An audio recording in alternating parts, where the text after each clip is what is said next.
ਜਿਹੜੇ ਬੰਦੇ ਨੇ ਨੈਟ ਵੇਖ ਕੇ ਇਹ ਕੰਮ ਸ਼ੁਰੂ ਕਰਨਾ ਨਾ, ਉਹਦਾ ਤਜਰਬਾ ਕੋਈ ਨਹੀਂਗਾ। ਇਸ ਬੰਦੇ ਨੇ ਕੰਮ ਸ਼ੁਰੂ ਕਰਨਾ ਹੋਵੇ ਨਾ ਡੇਅਰੀ ਦਾ, ਮੁਲਾਜ਼ਮ ਨੱਸ ਗਿਆ ਤਾਂ ਤੁਸੀਂ ਪੈਸੇ ਨਾਲ ਕੁਝ ਨਹੀਂ ਕਰ ਸਕਦੇ, ਤੁਹਾਨੂੰ ਬੰਦਾ ਹੀ ਲਿਆਉਣਾ ਪੈਣਾ। ਬਿਲਕੁਲ ਇਦਾਂ ਜੋ ਅੰਦਰ ਬਹਿ ਕੇ ਤੇ ਉਹਨੇ ਨੈਟ ਤੇ ਜਿਹੜੀਆਂ ਗੱਲਾਂ ਲੱਭੀ ਜਾਣੀਆਂ ਉਹ ਉਹਨੇ ਲੱਭੀ ਜਾਣੀਆਂ, ਉਹ ਨਾ ਉਹਨੂੰ ਵਿਖਣੀਆਂ ਤੇ ਨਾ ਉਹਨੂੰ ਲੱਭਣੀਆਂ। ਡਾਕਟਰ ਸਾਹਿਬ, ਇਹ ਡੇਅਰੀ ਫਾਰਮਿੰਗ ਦੇ ਵਿੱਚ ਹਰ ਬੰਦੇ ਦਾ ਆਪਣਾ ਇੱਕ ਤਰੀਕਾ ਕਾਰ ਵਾ, ਜੋ ਜਿਸ ਨੂੰ ਫਿੱਟ ਆ ਜੇ, ਜਿਹੜਾ ਫਿੱਟ ਆ ਜਾਵੇ। ਡਾਕਟਰ ਸਾਹਿਬ, ਅੱਜ ਕੱਲ ਜਿਹੜੇ ਨੌਜਵਾਨ ਹੈ ਪੜ੍ਹੇ ਲਿਖੇ, ਉਹ ਵੀ ਜਿਹੜਾ ਹੁਣ ਡੇਅਰੀ ਫਾਰਮਿੰਗ ਵੱਲ ਆ ਰਹੇ ਆ, ਠੀਕ ਹੈ, ਔਰ ਉਹਨਾਂ ਦਾ ਇੱਕ ਮਾਈਂਡ ਸੈਟ ਇਹ ਬਣਿਆ ਹੋਇਆ ਕਿ ਜਿਹੜੀ ਬਰੀਡ ਹੈ ਉਹ ਇੰਪੋਰਟਡ ਬਰੀਡ ਹੀ ਹੋਏਗੀ ਤੇ ਫਿਰ ਡੇਅਰੀ ਫਾਰਮਿੰਗ ਹੈ। ਆ ਜਿਹੜੀ ਲੋਕਲ ਕ੍ਰਾਸ ਬਰੀਡ ਹੈ, ਜਿਵੇਂ ਸਾਡੇ ਕੋਲ ਵੀ ਆ ਕ੍ਰਾਸ ਬਰੀਡ ਹੈ, ਇਹ ਹੈ ਤੇ ਇਹਦੇ ਨਾਲ ਡੇਅਰੀ ਫਾਰਮਿੰਗ ਨਹੀਂ ਹੋ ਸਕਦੀ।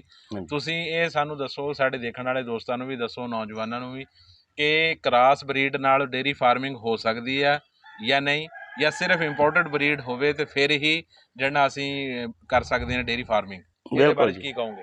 ਇਹਦੇ ਬਾਰੇ ਜੀ ਇੱਕ ਮੋਟੀ ਜਿਹੀ ਮਿਸਾਲ ਆ ਵੀ ਜਿੰਨਾ ਤੁਸੀਂ ਗੁੜ ਪਾਉਣਾ ਓਨਾ ਹੀ ਮਿੱਠਾ ਹੋਣਾ। ਤੇ ਇਸ ਵਜ੍ਹਾ ਤੋਂ ਇਹ ਆ ਕਿ ਠੀਕ ਆ, ਜਿਹੜੇ ਬੰਦੇ ਨੇ ਨੈਟ ਵੇਖ ਕੇ ਇਹ ਕੰਮ ਸ਼ੁਰੂ ਕਰਨਾ ਨਾ, ਉਹਦਾ ਤਜਰਬਾ ਕੋਈ ਨਹੀਂਗਾ।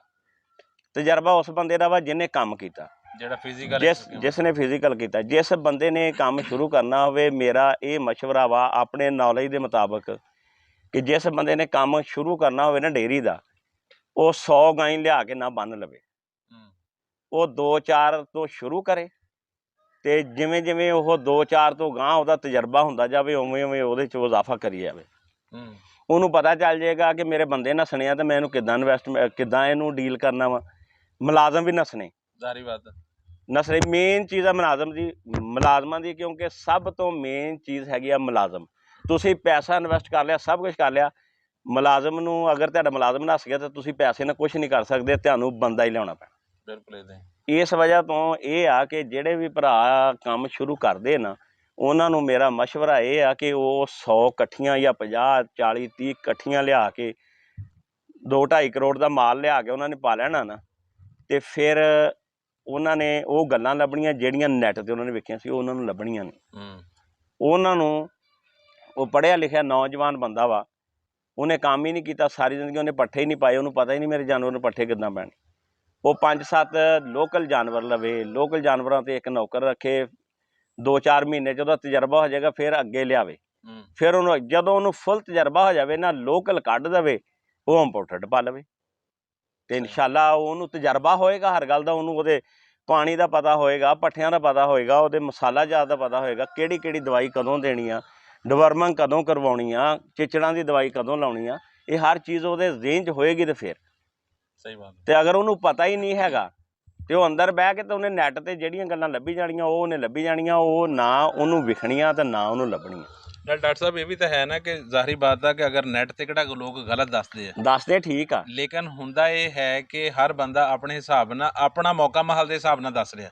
ਬਿਲਕੁਲ ਇਦਾਂ ਹੀ। ਹੁਣ ਉਹ ਜ਼ਰੂਰੀ ਨਹੀਂ ਹੈ ਕਿ ਜਿਹੜੀ ਚੀਜ਼ ਉਹ ਬੰਦਾ ਦੱਸ ਰਿਹਾ ਵਾ ਅਗਲੇ ਦੀ ਵੀ ਉਹੀ ਕੰਡੀਸ਼ਨ ਹੋਵੇ। ਵੇਖੋ ਜੀ, ਉਹ ਜਿਹੜਾ ਦੱਸਣ ਵਾਲਾ ਨਾ, ਉਹ ਦੱਸਦਾ ਵਾ ਤੇ ਉਹਦਾ ਪ੍ਰੋਪਰ ਉਹਦੇ ਕੋਲ ਉਹਦਾ ਇਲਮ ਆ, ਉਹਨੂੰ ਪ੍ਰੂਵ ਕੀਤਾ ਹੋਇਆ, ਪਾਇਆ ਹੋਇਆ, ਉਹਨੇ ਆਪਣੇ ਸ਼ੈੱਡ ਨੂੰ ਪਾਇਆ, ਉਹਦੇ 'ਚ ਉਹਨੇ ਨਫਾ ਲਿਆ, ਫਿਰ ਉਹ ਬਹਿ ਕੇ ਦੱਸਦਾ ਨਾ ਵੀ ਯਾਰ ਮੈਂ ਇਦਾਂ ਕੀਤੀ ਸੀ, ਮੈਨੂੰ ਇੰਨਾ ਨਫਾ ਹੋਇਆ। ਇਹੀ ਗੱਲ ਹੋ ਸਕਦਾ ਅਗਲੇ ਨੂੰ ਫਾਇਦਾ ਨਾ ਦੇਵੇ, ਇਹ ਗੱਲ ਹੋ ਸਕਦਾ ਅਗਲੇ ਨੂੰ ਨਾ ਵੀ ਦੇਵੇ, ਮੇ ਵੀ ਇਹ ਵੀ ਹੋ ਸਕਦਾ ਨਾ, ਹਾਂ ਹੋ ਵੀ ਸਕਦਾ ਵਾ। ਉਹਦੀ ਵਜ੍ਹਾ ਡਾਕਟਰ ਸਾਹਿਬ ਪਤਾ ਕੀ ਹੈ, ਮੈਂ ਨਾ ਅਕਸਰ ਫਾਰਮਾਂ 'ਤੇ ਗਿਆ ਵਾਂ, ਵਿਜ਼ਿਟ ਕੀਤੇ ਆ, ਇੰਟਰਵਿਊ ਹੋਏ, ਮਗਰ ਮੈਂ ਕਈ ਦਫਾ ਨਾ ਖੁਦ ਜੱਜਮੈਂਟ ਵਾਸਤੇ ਨਾ, ਇੱਕ ਹੀ ਸਵਾਲ ਫਰਜ਼ ਕਰੋ, ਕੋਈ ਵੀ ਇੱਕ ਸਵਾਲ, ਮੈਂ ਇੱਕ ਹੀ ਸਵਾਲ ਮੈਂ ਮੁਖਤਲਿਫ ਫਾਰਮਰ ਕੋਲ ਕੀਤਾ, ਬਿਲਕੁਲ ਉਹ ਹਰ ਬੰਦੇ ਨੇ ਉਹਦਾ ਤਰੀਕਾਕਾਰ ਆਪਣਾ ਹੀ ਦੱਸਿਆ, ਠੀਕ ਹੈ। ਤੇ ਉਸ ਤੋਂ ਫਿਰ ਮੈਂ ਜੱਜਮੈਂਟ ਇਹ ਕੀਤੀ ਕਿ ਇਹ ਜਿਹੜਾ ਕੰਮ ਹੈ, ਇੱਥੇ ਹਰ ਬੰਦੇ ਦਾ ਇੱਕ ਠੀਕ ਹੈ ਨੌਲੇਜ, ਇੱਕ ਹਰ ਬੰਦੇ ਦਾ ਆਪਣਾ ਇੱਕ ਤਰੀਕਾ ਵਾਰਦਾਤ ਹੈ।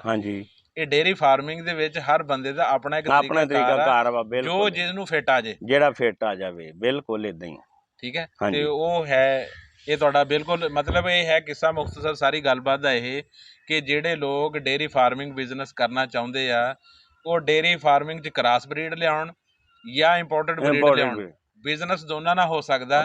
ਗੱਲ ਹੈ ਸਿਰਫ ਉਹਨੂੰ ਸਮਝਣ ਦੀ, ਉਹਨੂੰ ਮੈਨੇਜਮੈਂਟ ਦੀ ਤਰੀਕਾਕਾਰ, ਉਸ ਤੋਂ ਬਾਅਦ ਫਿਰ ਉਹਨੂੰ ਸ਼ੁਰੂ ਕੀਤਾ।